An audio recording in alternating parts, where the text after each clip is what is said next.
পাকিস্তানে অনুষ্ঠিত ইরান ও যুক্তরাষ্ট্রের মধ্যে উচ্চ পর্যায়ে শান্তি আলোচনা কোনো সমঝোতা ছাড়াই শেষ হয়েছে, যা নতুন করে অনিশ্চয়তার মুখে ঠেলে দিয়েছে মধ্যপ্রাচ্যের ভূ রাজনৈতিক পরিস্থিতিকে।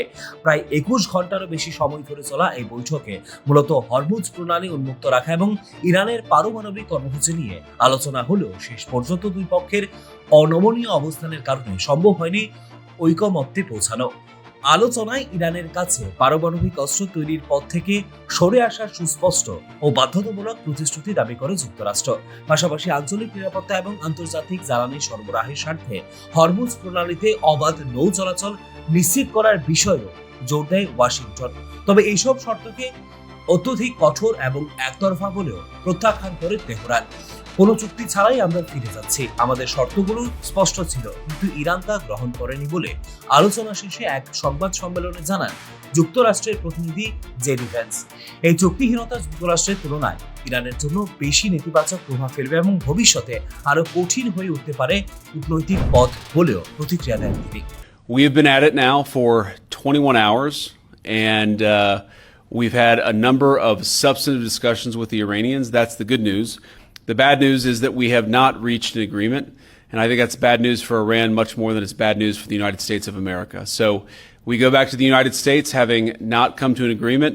We've made very clear what our red lines are, what things we're willing to accommodate them on, and what things we're not willing to accommodate them on. And we've made that as clear as we possibly could, and they have chosen not to accept our terms. অন্যদিকে ইরানের পক্ষ থেকে জানানো হয়েছে যুক্তরাষ্ট্রের প্রস্তাবিত শর্তগুলো তাদের সার্বভৌমত্ব এবং জাতীয় নিরাপত্তা পরিপন্থী। ফলে এমন অবস্থায় কোনো চুক্তিতে পৌঁছানো সম্ভব নয় বলে মনে করেন তারা। পারমাণবিক কর্মসূচি নিয়ে তারা নিজেদের নীতিগত অবস্থান থেকে সরে আসতে রাজি নয় বলে ইঙ্গিত দিয়েছে ইরানি প্রতিনিধিরা। এদিকে আলোচনার ব্যর্থতার মধ্যেই আঞ্চলিক উত্তেজনা আরও উস্কে দিয়েছে ইসরায়েলের সামরিক অবস্থান। ইরানের বিরুদ্ধে সামরিক অভিযান এখনো শেষ হয়নি বলে জানিয়েছে ইসরায়েলের প্রধানমন্ত্রী বেঞ্জামিন নেতানিয়াহু। ইরান পারমাণবিক অস্ত্র তৈরির খুব কাছাকাছি পৌঁছে যাওয়ায় এই হামলা চালানো হয়েছে এবং এর ফলে ইরানের পারমাণবিক অবকাঠামো উল্লেখযোগ্যভাবে ক্ষতিগ্রস্ত হয়েছে বলে দাবি করেছে নেতানিয়াহু।